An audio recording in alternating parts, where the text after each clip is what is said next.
Ethan. My boss's voice cut through the music before I could pretend I hadn't seen him. I froze with my drink halfway to my mouth. Across the crowded club, Grant Whitmore was walking straight toward me. Not looking around. Not hesitating. Straight toward me. My stomach dropped. Of all the places in Chicago, of all the people I could have run into on a Friday night, it had to be the man who approved my timesheets and corrected my presentations with a red pen.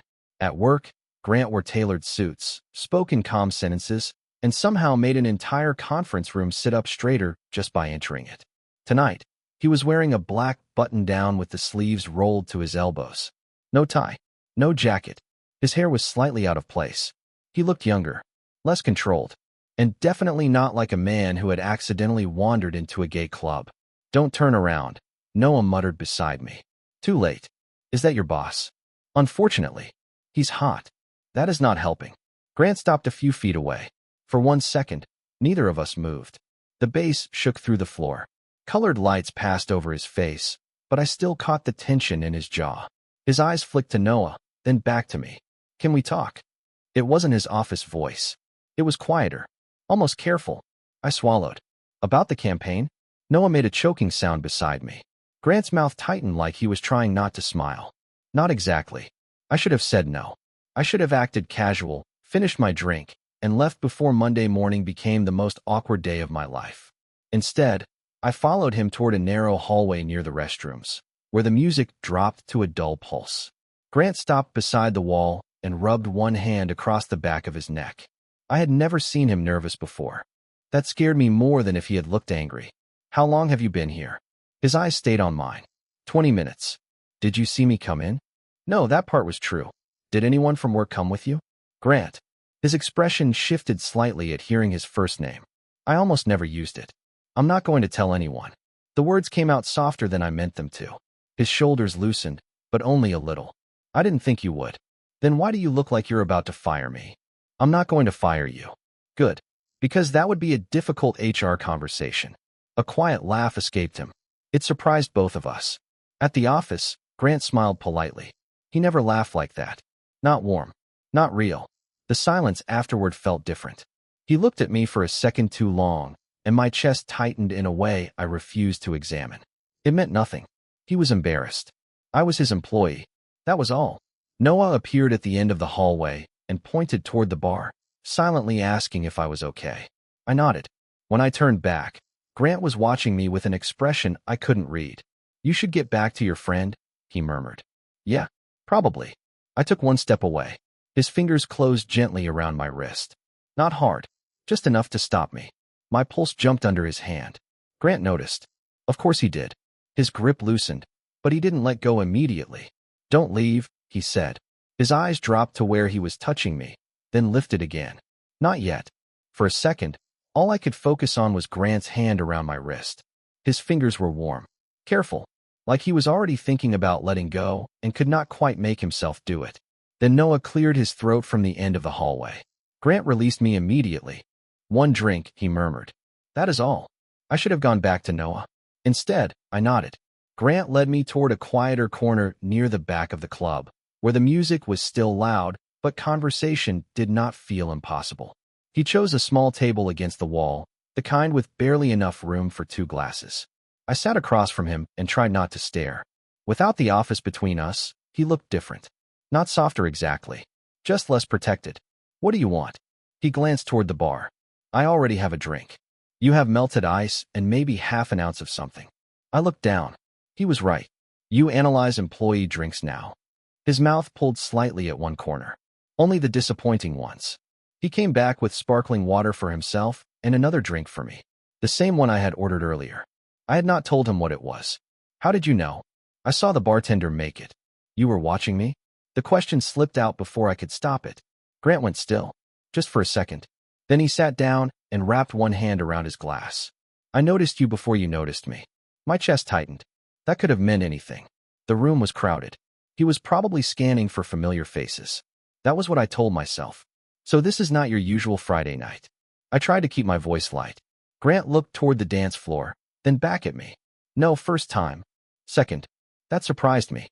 At work, Grant acted like he had never been uncertain about anything in his life. "You do not look comfortable." Thank you for the professional assessment. I can send a report Monday. That made him laugh again. A real laugh this time. His shoulders dropped a little, and something in me did the same. My family thinks I work too much to date, he admitted after a pause. The office probably thinks the same thing. The office thinks you sleep in your suit. His eyes narrowed. Do you? Only during quarterly reviews. I smiled before I could stop myself. For a few minutes, it almost felt normal. We talked about Chicago traffic, bad office coffee, and the campaign presentation I was supposed to finish. Then a guy stopped beside our table and smiled at me. You want to dance? Before I could answer, Grant shifted closer. His arms settled along the back of my chair, and his fingertips brushed my shoulder. We are in the middle of something. His voice was polite, but not inviting. The guy lifted both hands and walked away. I turned toward Grant. He had not moved his arm. You could have let me answer. You looked uncomfortable. I did not say I was. Our eyes held. The space between us suddenly felt smaller than the table allowed. Grant's fingers moved once against my shoulder, almost absent-mindedly, then stopped. Were you? The question was quiet. Too quiet. I swallowed. Maybe. He watched me for another second, then leaned back. But his hand stayed where it was. And that was the first moment I wondered whether he had asked me to stay because he was afraid of being alone, or because he wanted me beside him. Noah found us 20 minutes later, and one look at Grant's arm behind my chair made his eyebrows climb. So, he began, dragging the word out, this is the boss. Grant removed his hand so quickly it almost would have been funny if the empty space had not felt so obvious. I cleared my throat. Grant, this is Noah. Noah, this is Grant. I gathered. Noah offered his hand, wearing the exact smile he used whenever he planned to embarrass me. Grant shook it anyway. Ethan talks about you. My head snapped toward him. Grant's expression stayed calm, but there was something almost amused in his eyes. Work, I added too fast. I talk about work. Constantly, Noah agreed. Especially his boss. Heat climbed up my neck. Do you need something? Just checking whether you were being held hostage. Noah looked between us. But you seem comfortable. Grant glanced at me before answering. He is free to leave whenever he wants. The words were professional. His voice was not. Noah noticed. Of course he did. Good to know. He squeezed my shoulder as he stepped away. Text me when you decide whether this is a work meeting or a date. I stared after him in horror. When I finally looked back, Grant was watching the ice melt in his glass. He is subtle. He thinks subtlety is a tax scam. That earned a small smile, but the silence afterward stretched. I tried to laugh it off. For the record, I know this is not a date. Grant looked up. The smile disappeared. Right. Just one word. Somehow it landed wrong. I shifted in my chair. I mean, you are my boss. I am aware. And you asked me to stay because you did not want to be alone. His eyes held mine. Did I say that? My pulse stumbled. You did not have to. Grant leaned forward, forearms resting on the table. The club seemed louder around us, but the space between us went strangely quiet. You make a lot of assumptions about me, Ethan. You do not exactly explain yourself. Maybe I am trying. Before I could answer, someone bumped into the back of my chair. My drink tipped, spilling cold liquid across my hand and sleeve. Grant was on his feet immediately. He grabbed a stack of napkins, then took my wrist and turned my hand under the light. Did the glass cut you? No. It is just a drink. Let me see. His thumb brushed slowly across my knuckles, checking for blood that was not there. He was standing too close. Close enough that I could see the faint crease between his brows. Close enough that my chest tightened when his grip stayed around my hand. Grant. His eyes lifted to mine. Neither of us moved. Then he seemed to realize what he was doing and let go. Sorry. You always inspect employees after minor beverage incidents. I meant it as a joke. He did not smile. Only you. The answer came so quietly I almost thought I imagined it. My heart started pounding.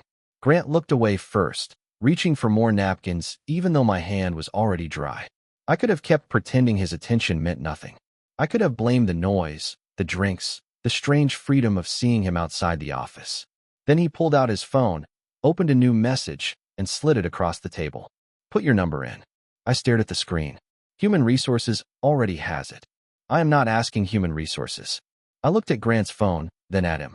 You know this is a terrible idea. Probably.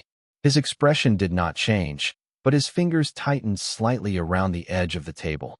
Are you going to put your number in? I should have handed the phone back. Instead, I typed it in and pressed save. A second later, my own phone buzzed in my pocket. Grant had sent one word. Now, I glanced at the message, then up at him. Very professional. I wanted to make sure you did not give me a fake number. You think I keep fake numbers memorized? You look prepared for emergencies. I laughed, and the tension eased just enough for me to breathe again. We stayed another half hour, maybe longer. Time felt strange around him when he was not standing behind a conference table. He told me he had almost left the club twice before I arrived. I admitted Noah had practically dragged me through the door. So neither of us wanted to be here, I said. Grant watched me over the rim of his glass. I did not say that. There it was again. A sentence that sounded harmless until his eyes stayed on mine. I looked away first. When Noah texted that he was ready to leave, Grant offered to walk me outside. The air felt cold after the heat of the club, and the music became a dull thump behind the closed door. Noah was across the street trying to get a rideshare signal, which left Grant and me standing under the narrow awning alone. Rain had started. Not heavy, just enough to keep us close to the building. You do not have to wait, I told him. I know. He did not move. Neither did I. A car passed, spraying water along the curb. Grant reached out and caught my arm, pulling me a step closer before it hit us. My shoulder bumped his chest. His hand stayed at my elbow. Too long. My breath caught. Grant looked down at me, and something in his face changed. The careful distance was gone. His eyes dropped to my mouth, then came back up. My heart started pounding so hard I was sure he could feel it through my coat. Ethan. My name sounded different in his voice now. Lower. Uncertain. What? He did not answer. He just stood there, close enough that I could feel the warmth of him in the cold air. For 1 second, I thought he was going to kiss me. Worse, I realized I wanted him to. Grant leaned in slightly. Not enough to close the distance. Enough to make it impossible to misunderstand. Then headlights swept across the sidewalk. Noah called my name from the curb, waving beside the car. Grant stepped back so fast his hand fell from my arm. The space between us returned all at once. You should go. His voice had become controlled again. Office Grant. Right. I took 2 steps, then turned. What were you going to say? He held my gaze through the ring. For a moment, I thought he might tell me. Instead, he slipped his hands into his coat pockets. Good night, Ethan. The ride home was quiet until my phone buzzed. A message from Grant lit the screen. I should not have almost done that. I stared at it, my chest tightening. Before I could decide how to answer, another message appeared. But I wanted to. By Monday morning, Grant's 2 messages were still sitting unanswered on my phone. I had typed 6 different replies over the weekend and deleted every one of them. Too honest. Too careful. Too desperate. In the end, I sent nothing. At the office, Grant acted like Friday night had never happened. He walked into the conference room in a charcoal suit, set his coffee beside his laptop, and gave me the same brief nod he gave everyone else. Ethan, start us off. That was it. No lingering look. No private smile. Nothing. I told myself I should be relieved.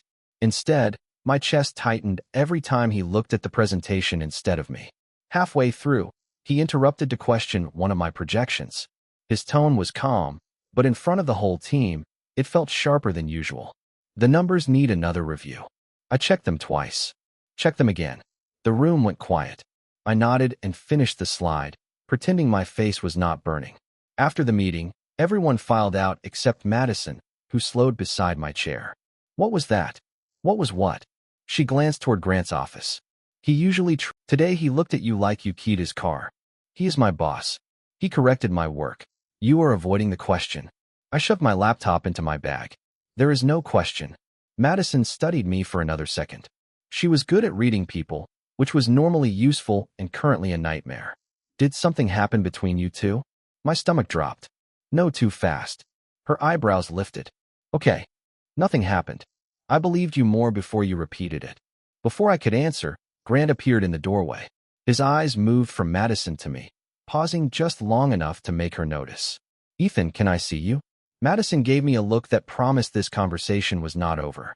Grant waited until the door closed before speaking. Are you angry with me? I stared at him. This is about the projections? No, the word came quietly. It is not. He stood on the other side of his desk, hands braced against the edge like he needed something solid between us. You did not answer. I did not know what to say. His jaw tightened. You could have said you regretted it. Do you? That stopped him. For 1 second, all the control left his face. Regret wanting to kiss you? His eyes held mine. No, my pulse jumped. He took a step around the desk, then froze when voices passed outside the glass wall. Madison laughed at something in the hallway. Grant immediately stepped back. There it was again. The distance. The fear. This is exactly why it cannot happen, he murmured. Because someone walked past? Because people notice things. Madison already does. His face changed. What does she know? Nothing. But she asked if something happened between us. Grant looked toward the door, shoulders going rigid. The words hit harder than they should have. Careful, I repeated. Right. Ethan, that is not what I meant. It sounds pretty clear. I reached for the door. Grant moved before I could open it, his hand closing around mine on the handle. For a moment, our fingers stayed there together. His grip was warm, almost pleading. Then someone knocked from the other side. Grant let go. I opened the door without looking back. My phone buzzed before I reached my desk. Grant had sent one message. I am not ashamed of you. The problem was, I had never accused him of being ashamed. Not yet. I read Grant's message 3 times before locking my phone and setting it face down on my desk. I am not ashamed of you. That should have made me feel better. It did not. By 6, most of the office had emptied out. I was still fixing the projections he had questioned when a paper bag landed beside my keyboard. I looked up. Grant stood there without his jacket, tie loosened, holding 2 coffees. You skipped lunch. You noticed? His expression tightened. I noticed more than I should. My chest went still. He pulled the chair from the empty desk beside mine and sat down. Not across from me. Beside me. Close enough that his knee nearly touched mine. The numbers were fine, he admitted. I checked them after the meeting. I stared at him. Then why did you call me out? Grant looked down at the coffee in his hands. Because I was trying too hard to act normal. The office suddenly felt quieter. I turned in my chair. And that was normal? Apparently I am bad at it. A tired laugh left him, but there was no humor in his eyes. He slid 1 coffee toward me. My usual order. You remembered. Ethan. The way he said my name made me stop. His fingers stayed around the cup after I reached for it, our hands meeting between us. Neither of us moved away. Friday was not nothing, he murmured. I know I made it feel that way today. I should not have. My pulse started climbing. Then what was it? Grant held my gaze. For once, he did not hide behind a careful answer. It was the first time in a long time I did not feel like I was performing. His thumb shifted against the side of my hand. Barely a touch. Enough to make breathing harder. And when you left, I hated it. I swallowed. You told me to go. Because I wanted to kiss you. His voice dropped. And I knew if I did, I would not be able to walk into this office Monday and pretend it meant nothing. For a second, I forgot every smart thing I had planned to say. So you wanted it. Grant gave me a look that was almost frustrated. I walked across an entire club because I saw you standing there. The words landed somewhere deep in my chest.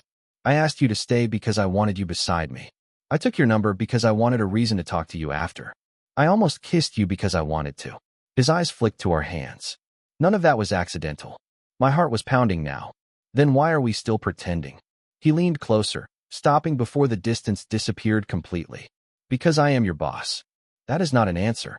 It is the only answer that matters in this building. We stayed like that, close enough that I could feel his breath, our hands still touching around the coffee cup. Then the elevator chimed at the far end of the floor. Grant pulled back, but this time he did not let go immediately. His fingers tightened once around mine before falling away. I do not want to go back to normal, he said quietly. I just do not know what comes after it. I looked at him, at the worry he was no longer hiding, and finally understood the truth. I was not the only one losing sleep over this. Not even close. The next morning, Grant moved me off the campaign. He did it in an email. No warning. No conversation. Just a short message saying Madison would take over as project lead and I would report to her for the rest of the quarter. I read it twice, then a third time, waiting for the words to mean something else. They did not. By 9, the whole team knew. Madison rolled her chair beside mine and lowered her voice. Did you two have a fight? No. Did he blame you for the numbers? The numbers were fine. Her eyes narrowed. Then why did he suddenly reassign you? I looked through the glass wall of Grant's office. He was standing near the window with his phone to his ear, expression unreadable. He did not look at me once. I guess he changed his mind, I muttered. Madison followed my gaze, then looked back at me. About the project? I forced a smile. What else? The answer sat heavy in my chest all day. Maybe Grant had gone home, slept for a few hours, and realized how close he had come to making a mistake. Maybe everything he told me had been true in the moment and embarrassing by morning. That possibility hurt more than I wanted to admit. Around lunch, I sent him a message. So this is what comes after normal? He read it. No reply. By 5, anger had replaced most of the embarrassment. I waited until the office emptied, then followed him into the parking garage. You could have told me. Grant stopped beside his car. His shoulders tensed before he turned around. Ethan. No. You do not get to say all of that last night, and then remove me from the project by email. He glanced toward the stairwell, checking whether anyone was nearby. That small movement made something in me snap. There. That. You keep looking around like being seen with me is a disaster. That is not what I am doing. Then explain it. Grant stepped closer, lowering his voice. You cannot keep reporting directly to me. Because you regret what happened? His face changed immediately. What happened? I laughed once, sharp and humorless. Right? Nothing happened. That seems to be your favorite version. Do not do that. Do what? Decide what I feel before I can tell you. The garage went quiet around us. Grant dragged a hand over his face, all the control slipping for a second. I moved you because people are already watching. Madison noticed. The team noticed. If this becomes anything, every promotion you earn, every good review I give you, someone will question it. So you decided for me. I was trying to protect you. It felt like you were erasing me. That stopped him. His expression softened, but I was too angry to let it help. You told me you did not want to go back to normal. Then you acted like I was the problem. You are not the problem. Grant took another step toward me. You are the reason I cannot think straight. My breath caught, but I looked away. That is not better. I know. He stood close now, not touching me. I am scared, Ethan. Not of you. Not of being seen with you. I am scared that wanting this makes every choice you make around me impossible to trust. I looked back at him. You think I cannot decide what I want. I think I am your boss. His jaw tightened. And I think that matters, even when I wish it did not. For a moment, neither of us spoke. Then I stepped back. Maybe moving me was the right thing. Relief flickered across his face until I added. But doing it without telling me was not. I turned toward the stairwell. Behind me, Grant called my name, but I kept walking. My phone buzzed before I reached the door. I did not check it until I was outside. One message. I am not pulling away because I regret you. I am pulling away because I am trying not to become someone who gets to choose for you.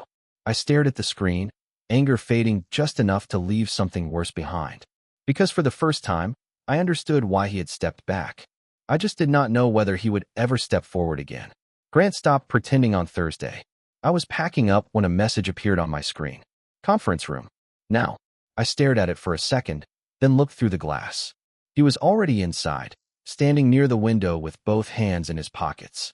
The floor was almost empty. Madison had left 10 minutes earlier. I walked in and closed the door behind me. You wanted to talk? Grant turned. He looked tired. Not office tired. The kind that came from not sleeping. I filed the management transfer. You already moved me. Temporarily. He took a breath. This makes it permanent. You will report to Madison. Your reviews, promotions, everything goes through her. I nodded slowly. Okay. That is all you have to say? What do you want me to say? His eyes dropped for a second. I do not know. That seems to be the problem. Grant flinched, barely, but I saw it. He crossed the room and stopped a few feet away. I am trying to do this right. You keep doing things for me without talking to me. Because every time I get close to you, I stop thinking clearly. That is not my fault. I know. The answer came fast. Honest. The room went quiet. I folded my arms, mostly to keep my hands still. Then tell me what you want. Grant looked at me. Really looked. No glass wall. No careful expression. You. My chest tightened. He swallowed. I wanted you the first night at the club. I wanted you when you walked away in the rain. I wanted you sitting beside me after work. His fingers flexed at his sides. And I hated every second of acting like I did not. I took one step closer. Then why did you make me feel like something you had to hide? Because I was scared. Of being seen with me. Of becoming the reason you stayed quiet. His voice lowered. Of you saying yes because I signed your reviews. Of you waking up one day and wondering whether you ever had a real choice. I held his gaze. You do not get to protect me by taking the choice away. Grant closed his eyes for a second. I know. When he opened them again, the fight had gone out of his face. I know that now. I moved closer until there was barely a foot between us. He did not touch me. He did not move. The transfer is done. Human Resources approved it this afternoon. So you are not my direct boss anymore. No, my heart started pounding. And if I tell you I wanted you to kiss me outside that club? Grant's breath caught. Ethan, if I tell you I have been thinking about it ever since. His hand lifted, then stopped halfway between us. He waited. I closed the distance and placed my fingers against his palm. Grant's hand folded around mine slowly, like he still expected me to change my mind. Are you sure? He whispered. I squeezed his hand. This is me choosing. For a moment, neither of us moved. Then Grant stepped closer, his forehead almost touching mine. I came back to that club because I hoped you would be there. I let out a shaky laugh. That was not subtle. I have never been good at this. I noticed. His thumb moved across my knuckles. Once. Carefully. Dinner, he murmured. Somewhere outside downtown. No office. No secrets. I looked up at him. Is that your way of asking me out? I am trying. Then ask. Grant smiled, nervous and real. Ethan, will you have dinner with me? I let the silence stretch just long enough to make him worry. Yes. His shoulders finally relaxed. He did not kiss me. Not yet. He only held my hand in the empty conference room. And somehow that felt more real than anything we had almost done before. Our first date happened on a Tuesday, which felt right somehow. Nothing dramatic. No crowded club. No dark hallway. Just a small Italian place near the river where Grant arrived 10 minutes early and still looked nervous when I walked in. He stood so quickly, he nearly knocked his chair over. You know this is dinner, right? Not a performance review. He glanced at the chair, then back at me. I am aware. You look terrified. I am having a normal amount of anxiety. That is not a real sentence. He smiled, and there it was again. The version of him nobody at the office knew. We talked for almost 2 hours. Not about work. Not once. Grant told me about growing up in a family where every question about dating came with the assumption that the answer involved a woman. I told him how long it had taken me to stop apologizing whenever I said the word gay out loud. He listened without trying to fix anything. That might have been what I liked most about him. After dinner, we walked along the river because neither of us seemed ready to go home. The city was quieter than usual. Grant kept his hands in his coat pockets, and I started wondering if the confidence he had at work was just something he wore like the suits. You are overthinking, I told him. His eyes moved to me. What makes you think that? You have been staring at the sidewalk for 3 blocks. I am trying not to make this awkward. You are doing a terrible job. He laughed under his breath. Then we stopped beneath a streetlight, close enough to hear the water below us. Grant looked at me for a long moment. I wanted to kiss you the night we met at the club. I know. I wanted to kiss you in the parking garage. Also no. I wanted to kiss you in the conference room. I tilted my head. You are building a strong case. His smile faded into something softer. I am trying to ask permission. My chest tightened, but not from fear this time. Then ask. Grant lifted one hand and touched the side of my face. Slow. Careful. Giving me every chance to move away. Can I kiss you? Yes. The kiss was brief. A little nervous. Real enough that when he pulled back, neither of us knew what to do for a second. Then I laughed. Grant looked offended. Was it that bad? No. I caught his hand before he could put it back in his pocket. You just looked like you were waiting for feedback. He shook his head, but his fingers closed around mine. We kept walking like that, hand in hand. No announcement. No big promise. Just 2 men moving down the sidewalk without letting go. A week later, Noah invited me back to the same club. I almost said no until Grant offered to come with me. This time, when we walked through the door, he did not stop to check who might be watching. Noah spotted us from the bar, looked at our joined hands, and grinned. So it was a date. Grant glanced at me. Apparently. I squeezed his hand. He squeezed back. At work, he was still Grant Whitmore. Careful. Professional. Impossible to read in meetings. But after 6, he brought me coffee, complained about traffic, and asked what I wanted for dinner. We did not become fearless overnight. We just stopped letting fear make every decision. Looking back, the part that stayed with me was not the club, the almost kiss, or even the first date. It was the moment Grant saw me across a crowded room and walked toward me anyway. Because sometimes choosing someone is not a speech. Sometimes it is just taking their hand and not pulling away.